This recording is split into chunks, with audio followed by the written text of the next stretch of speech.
Hey, I'm Sheila, and let me introduce you to. I'm Janelle. And we're recording our weekly chats today because we are really committed to Ultimate Friend Quest, and we wanted to capture some thoughts about what we've been exploring the past few months. So, Janelle, people might be looking at us and thinking, "Whew, they're not 18 to 25-year-olds, that's for sure." And so they might be thinking, do they have to teach us about friendship? Are they not going to be old fashioned? Maybe they remind me of my parents. What would you say to that? Well, I would say there was a really great leader that I had back when I was in my 20s, and this gentleman was someone I worked with at Boeing. And I'm trying to think, I don't know how much older he was than me, but he said that what he really wanted to do is have friends of all ages. So he could really understand different aspects of being in your 20s, being in your 30s, being in your 40s, 50s, and on up. And I think if I think about the teenage years and the 20-year-old years, there are certain things you're really focused on your friends, you're looking to have friends, you may or may not be thinking about certain aspects of friendship and who you are and who your friends are and your values and all those other things. And you sometimes get yourself into situations where you think, oh, if I'd thought about these things earlier, maybe the group of friends would be more aligned to who I am. And yet at the same time, not having too much judgment of others, because if you have way too much judgment of everybody else, you will certainly be alone. So really that balance. But I think both also you and I are mothers, and we have kids that are in that age group. So we've watched our kids experience these kinds of things. What about you, Sheila? Yeah, no, I agree. And I love your way of thinking about it. Having friends of all ages and learning from each other is really helpful. And I have listened to my daughter and her friends who are now off in the work world, and they've dealt with COVID and are recovering from that, and they're still dealing with the aftermath of all of that. The other thing that makes me think about how relevant is kind of this more person to person way of having friendships. It's that we're, after all, human beings. We're programmed in these bodies to be socially connected, really person to person. And so, for those who might be saying, I don't really need those kinds of friendship, I can game and get that same level of friendship while I'm competing online, or I can use social media, I can post a little text to my friends and everything will be okay. Um, I think people are suffering. And so there is some value to knowing how to use the best of technology and knowing when to really lean into the physical, in person friendships. Yeah, I think that makes a ton of sense, especially I think when you are going into new situations, whether that's going to a new school, joining some kind of a team that you don't know the people that you're engaging with. And I think that can be true at any age, having that just like a slight feeling of social awkwardness if you walk into a room and you think, oh my gosh, I may not know anyone in this room, and either really making that effort to go say hello to someone or really being responsive to anyone that comes up to you. So I think kind of jumping over that some of those social hurdles, like when we find ourselves in completely new situations where we don't know the people that we're interacting with, I think that's probably one of the things that a lot of teenagers and folks in their 20s and all ages experience. And maybe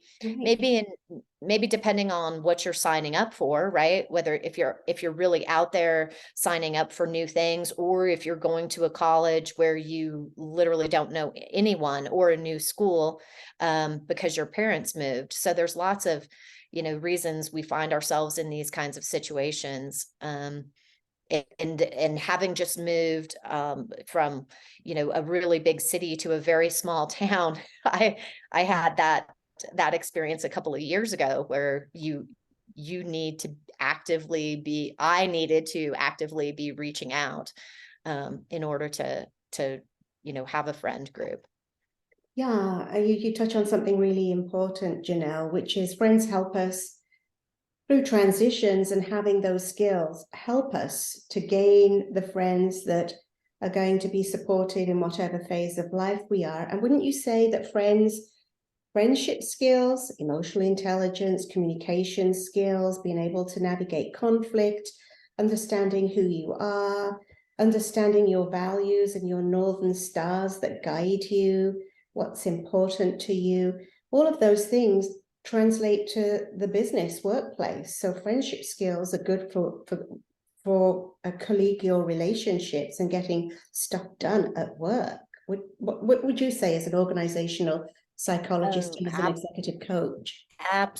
Well, absolutely. The relationships are at the heart of everything that we do, and the relationships we have, I think, can make a huge difference in how we feel about ourselves personally, but also our success at work, or just the communication that we get from the friendship. And I think when I think of friendship, I think of people really having your back. We are, as friends, it's like a community of people where we're making sure that people have the information they need to make the best decisions, and whatever that might be. And I think having a group of friends, it truly helps keep you happy. It also can help keep you safe. Like, there have been a number of times where, I've been living in a certain community, and maybe there was, a flood warning, or maybe the water, there's a boil alert on the water, and I'm hearing this information from friends. So, I mean, that's pretty critical, critical things. And of course, in a work environment, it's the same kind of thing, maybe not in emergency situations, but a lot of this information that you get from friends just looking out for you, or knowing, oh, you want to know about that because you're working on this project. It's super helpful. Thank you.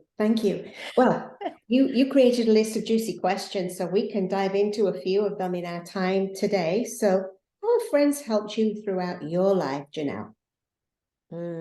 I think, like I just was talking about, really keeping that level. I value a level of social interaction. I'm probably right on the in between of an introvert and an extrovert, so I value my alone time and that kind of thing. But I also value my time in social networks and connections, and just really, I think friends have been integral to my happiness, and I can see that, like, throughout my life.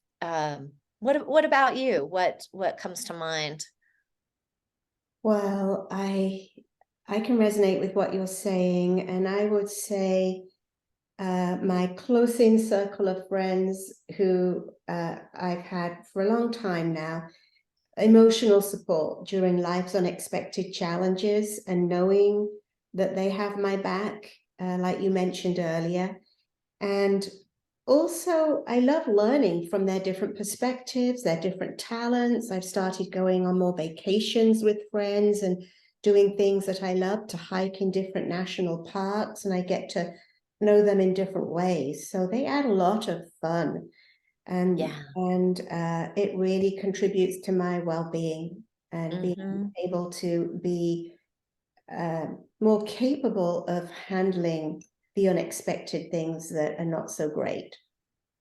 Yeah, that makes a lot of sense. And I think too, what to build on what you said, I feel like friends have helped me go out and have experiences that maybe I wouldn't have gone and done on my own. And it's much easier if you're doing something totally new to be doing it with a friend.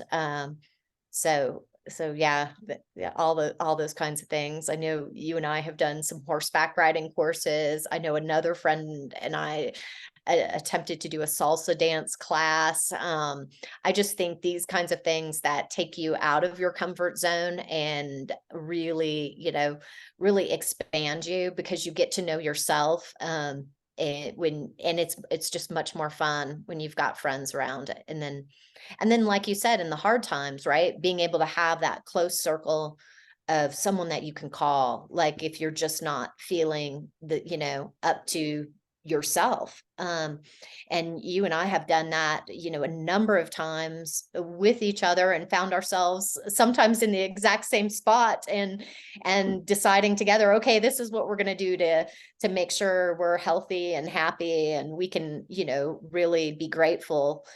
Because I think sometimes when when you're in that spot, it's really thinking through, okay, what are all the things that I'm grateful for? And your friendship is very high on that list. Um, Indeed. so yeah, that's Indeed, it. yes. And you bring so much different perspective to me. So thank you, friend. Well, in your research, and as we've been thinking about what would be useful as a curriculum for 18 to 25-year-olds, predominantly as our starting point here, you came across research on friendship styles and developed a little mini assessment for our program. What's your friendship style?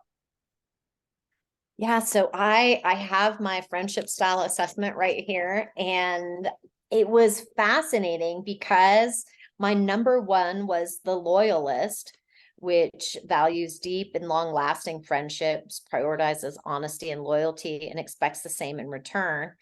But then I had a couple that were pretty close. So my next one, which really surprised me, hold on, let me find my number two here. So my number two must have been, what's it?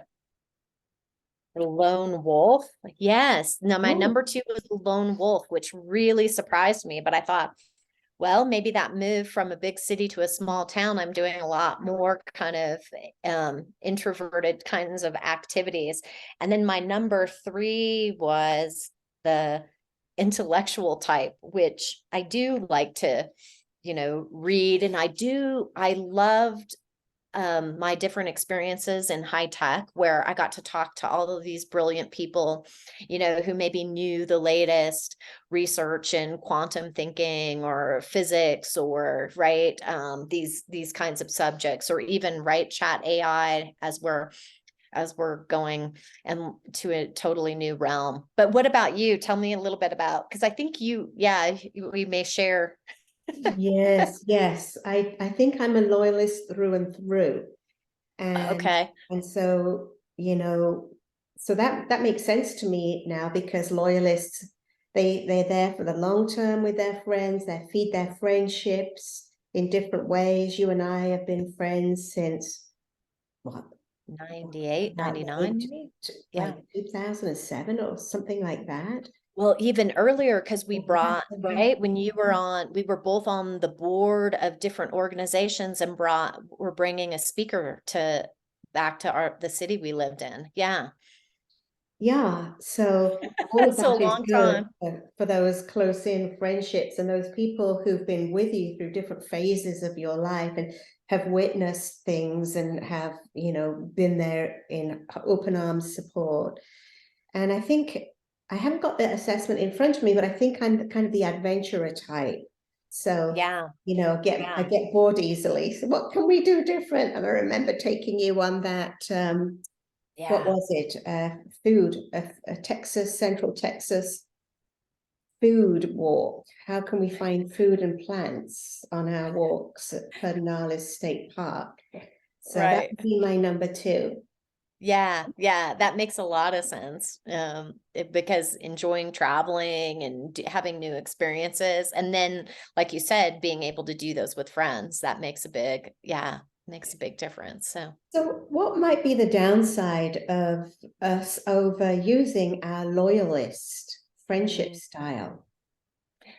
I think, uh, the loyalist, well, I think when you prioritize honesty, it's ensuring that you're doing it with grace and not necessarily and being aware, consciously aware of what you're saying and if you're hurting someone else's feelings or not. I think for me personally, I know the two of us together um tend to really talk through things and make sure each of us is feeling good about things. So I don't feel like I have ever I hope I have never offended you, but I know that my bluntness and that direct honesty can sometimes come across too directly to other people. And so I do recognize that in myself. And then I think the loyalist also, sometimes if you may have a friendship that doesn't quite fit you,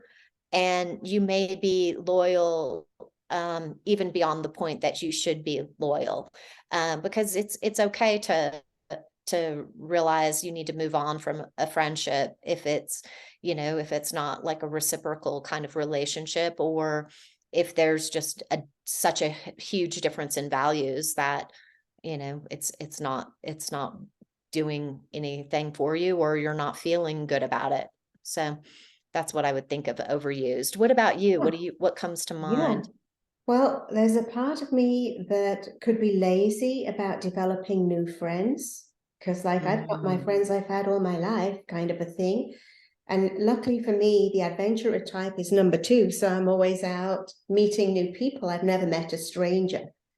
And so that those two things counterbalance each other. And it's funny, I was thinking about as a loyalist, I really value honest, candid feedback. And I sometimes am too blunt in my delivery or too honest with people without meaning to be, hitting them over the head with a 2x4. And it's caused some major conflict or broken a couple of relationships. And Mhm. I did my best to apologize, but it made no difference. So Yeah. can't control anything more than being penitent. So, okay, so Yeah, makes sense. one of the things that a lot of young people and I think a lot of young people struggle with is pleasing one another, being true to who they are, not being this facade on social media. What would you say to those folks who are navigating their being who they truly are and this tendency to want to please and be perfect? Hmm. Well, I think for many of us, it's a kind of an ongoing struggle. I think for me personally, it's an ongoing struggle of realizing that I need to be true to myself first and show up in the way that feels completely authentic.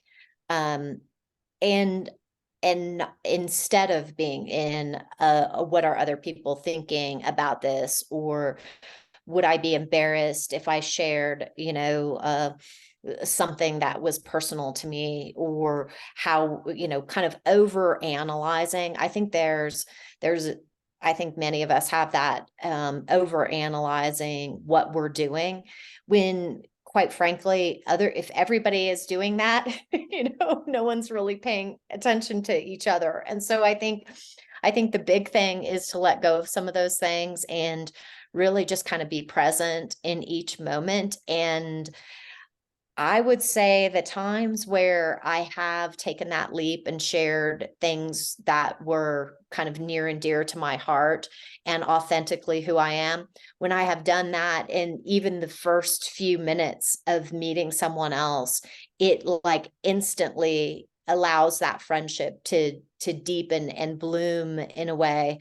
And so I really think of that as, how do you authentically communicate and deepen your own roots in who you are, so you can, right, really bloom your relationships. And so that, yeah, I can see where the opposite has happened, right? And more of that probably happened to me in work situations because I was in human resources and, kind of fearful that I'm going, what my role was in the organization versus really, making deep friendships, and having stronger relationships. I think that's something that I missed out on, and don't, prefer not to do that again. Yeah, and isn't it funny, as we get older, we have less patience, less tolerance for the superficial. We know who we are. We sort of demand, in a not horrible way, the kinds of people that we demand of ourselves, to be around people that feed us and don't detract from us, and where we can relax and not be walking on eggshells, where we can speak our truths without not having a big drama, and where even if you disagree on certain points of view with your friends, you're still friends, and you're still learning and growing in all of that. Yeah. So No, I think that, and it brings up something for me in terms of the time that can go by, right? So for you and I, we've been seeing each other more regularly, but there have been times, right, where a month or two might go by and then we'll reconnect and it'll just be like it was before. And so I know one of the folks that I've met in the town here, I loved that she said to me, don't, like, if I don't instantly respond to a text or a voicemail or something like that, please know it's not personal, right? Because there's just other things, like, but I think what she was really asking for is a drama-free relationship. And it was just like a really nice thing for her to say really early on after we met, because if I text her and it doesn't work, it doesn't work. It's completely okay.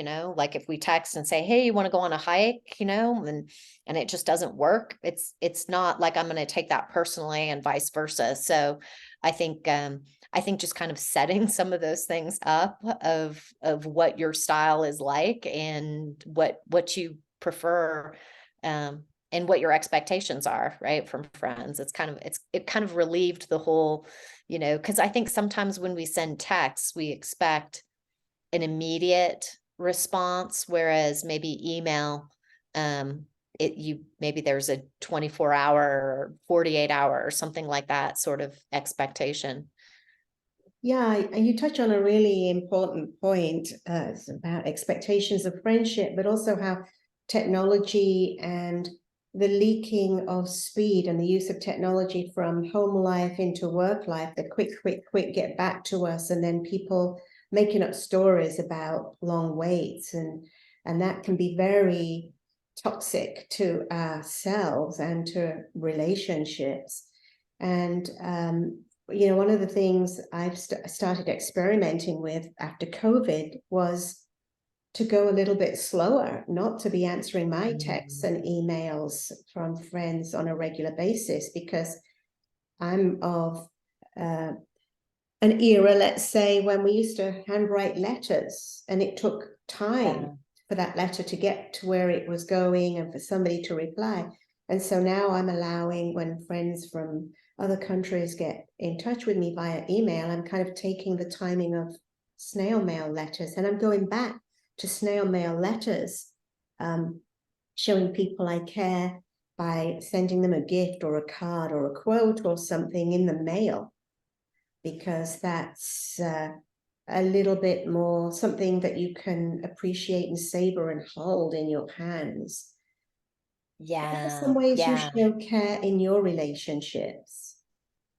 Oh, I love that you said that, because I want to just, I was reading something in that book, Braiding Sweetgrass, and the woman talked about a homemade gift, and she talked about on birthdays they would go pick wild strawberries and then make shortcake, and have strawberry shortcake, and how much better, right, the wild strawberries were because they picked them themselves. They knew where they were at, and just having, I think it's that connection, right? It's that deep connection in, I have this wonderful, wonderful gift from a woman that I worked with who knitted socks for the team, and I have these socks, like I treasure these socks. And every time I get out these knitted socks, I think of my good friend, and I think about how wonderful that was and how beautiful they are. And, and there's just like a love and caring when I put them on my feet every time I do that. And this has been the gift that's been given for a number of years because I treasure them so much that, I've kept them in as good of condition as possible. Right. So I think I think I think the language of love, right? There's so many different ways that we can show that we care, whether it's, giving gifts or whether it's cleaning up the house and doing the dishes or whatever that is, like acts of service, is kind of another way I think, um, that we show care and really kind of a respect for one another, whether we live with people or live by ourselves. So yeah, I really think handwritten notes, or I think a lot of times too, texts, right? Like funny, I'll reach out to people that I feel like, oh, when I last talked to him, they were, dealing with XYZ. And then I'll just reach out and be like, how's that going? Is everything okay? Are you back to yourself? Or if I think someone's stressed out and I find, and there's some kind of a funny, something like, what do we call that now? Memes. We would call them cartoons. Yeah. Yeah. I love the cartoons you send me. They make me laugh out loud. And yeah, I want to know your source of all those funny cartoons, by the way. Everyone and anyone, and I'll Well, something that you touch on is really important, I think, in friendships, especially friendships for the long haul. It takes time and energy and effort when you think about somebody. It could be said you're sending out good messages and energies to them, even though you've not reached out. But thinking about them, sending little text, asking how things are going for continuity, just letting them know that you're there for the long haul and putting time and effort into it. Sometimes now, in my old-fashioned friendship mode, I'm going back to, which is really helping with my mental well-being, is setting up Zoom calls and setting up telephone calls. And instead of sending an email or sending a text, I will make the time and put it on my calendar. So putting time to be in touch, to spend time with, either virtually in a rich use of technology way, in a good use of technology way, I mean, and also in person, can make all the difference. So not yeah. only relying on a text relationship or social media likes or all of that stuff. Mhm. Yeah, yeah. No, I think I mean, I don't know. The social media, I know I've really shied away from a lot of social media. Well, really because I felt like it would just pull me in and not give anything back.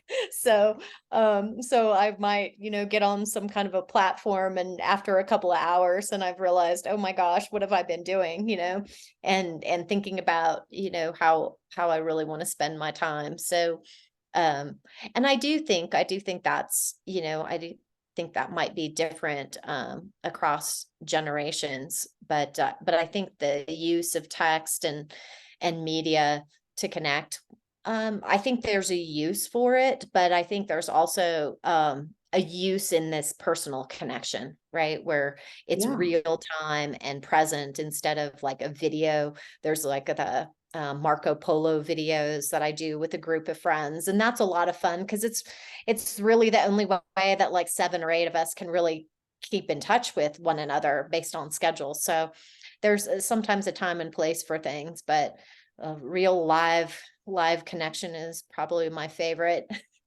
Really, and knowing that you touch on a really good point. I took myself off of a social media because I started to dislike people I liked in real life based on the posts they were sharing, and I thought, oh, this is a bad place to be. And I invested more time in picking up the phone and sending emails and letters. But I know that, reading a like or somebody sharing a post on social media does not strengthen my relationship to them. That's not a connective tissue thing, action, behavior thing for me. And sometimes we confuse that. We get so caught up in the noise of oh, I've got lots of friends on this platform. And really, what is the signal? What are the true indicators of friendship? And we've been talking about it. Right. When have you had to back off of a friendship? I told you a moment ago I had to get off a platform, otherwise I would have started disliking my friends. When have you backed off? Yeah, I think it's probably similar in that when I get too judgmental, um, I'll have to back off. And I think it's really around like some core values, right? If I see behaviors or things that don't feel like they align with my core values, or maybe it's like gone a little too far. I know I had a couple of friends that were sharing posts that I like sharing things over text, and I just said, I don't want to be on this. Um, I'm happy to talk to you outside of this. And the good news is it didn't like ruin our friendship. They were just like, oh, okay, you don't want these obscene pictures, right? But that's just kind of who I am. And so I think some of those kinds of things are what comes up for me. I'm trying to think if I've had like a really, I think that I guess if I would say just a couple of things probably that have happened where there's just like a serious disagreement about, and sometimes, in our world that can be, politics, or that can be other kinds of things. That just sort of end friendships. And I think when things become too black and white, like it's either this or this, instead of wait, there's a perspective that we all can share on these things. But I think when friends have given me ultimatums, like you either do this or I'm not going to be your friend, then that's a pretty clear sign to me that that's not someone that I want to be a friend of. So Exactly. that's like, Exactly. Or somebody who trashes you after you take a misstep. I've done that a couple of times and tried to rectify things and still have been demonized and trashed. And I realize as painful as that was to go through, I can't control that. And then another thing I've noticed is, am I putting so much energy into this, or is it zapping my energy that it's out of balance? And that's an indicator to me. yeah. When something is nourishing, a friendship is nourishing or not. Or Yeah, lopsided. I totally agree with that, because I've done that before, where after you spend time with someone, you kind of check in on how you feel. Yeah. And if you're exhausted Yeah. every time, I Yeah. mean, it's different if you went and ran, or did a 10-mile hike together. It's okay. That's a good exhaustion. But if you're exhausted just because the effort that you had to put out into, the being friends with someone, that's a little bit different. Indeed. Well, we touched on this earlier, but is there anything else to say in short about how do we ensure drama-free friendships? Yeah, I think being able to have boundaries and knowing yourself, knowing what you want to do and what you don't want to do, and not, it, saying yes to things that you really mean, and being able to change your mind. Yeah. I think you and I have always kept that open in our friendship. So, yeah. Yeah, What exactly. what would you We don't say? What would demand. you Oh, go ahead. Sorry. I was going to say we're not demanding of each other. Yeah. The dramas for me are around being controlled, lots of Mhm. control, like you mentioned, doing things this way, that way on my time frame, or always listening to the problems, and you become a therapist rather than a friend, which is good for periods, but not for the pattern of the friendship. Yeah. Yeah, absolutely. Yeah. No, those are all good things. Yeah. Well, so one final question. What do you love about your friend group, Janelle? Mm. I would say 100% all of my friends have a sense of humor. And I think that maybe, just one of the things that helps us lighten up, because there are so many things that are happening around us that we have to be able to have levity. And so that's one of the things that I love. I love that I know very much you and I are loyalists. Like, we've been friends for years. When things have happened, I know, like weather events and things like that, I know you're always there for me. So I think having those really close knit friends that are always there for you and will help you in any situation you're in, and stand by you no matter what, I think that's just a great comfort. What about you? What comes to mind? Well, my friends are really, really diverse and fascinating in so many different ways. And they help me not be bored with myself. I get so bored of my own thoughts. Oh, it's the adventurer that's coming out now. Yeah. And I love that. I get to taste so many different kinds of food and listen to different languages and think about different parts of the world and some are musicals, some, do weight training, and and we have really honest and controversial questions that we couldn't Yeah. have. And I think as I think about the circles of friendship, the close in circles, and then the ones that are further out, they all add something very different and wonderful to life for me. Hmm.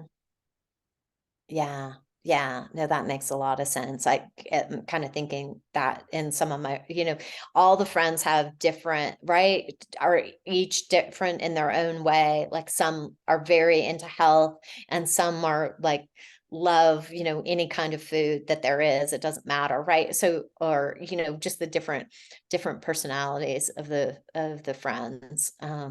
Yeah, some very athletic, some very much, bookworms, so it's kind of having that diversity in your friendship group is really, I think, a lot of fun. Yeah. Yeah.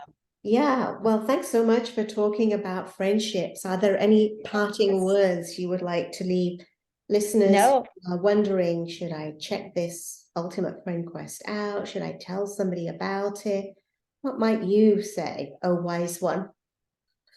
I don't know. I think it would be fun to do it with a group of friends and see, what works and what doesn't work. And, if there's a group of friends that wanted to sign up together and have their own little cohort, or also, right, we could do around the world friendships. That might be kind of fun. So I think you and I are very flexible in our approach to the friendship quest, and tend to meet people where they're at and what they need. So I think sign up and join the adventure. is what I would say. Absolutely. And for people who are in college or who are just starting their jobs and have big expenses, we want you to know that this is not about making money for us. This is about doing something useful to young folks. And so just let us know, because we are offering sponsorships. So thank you, my friend. Perfect. Thank you, my friend. Talk to you Bye for soon. now. Bye.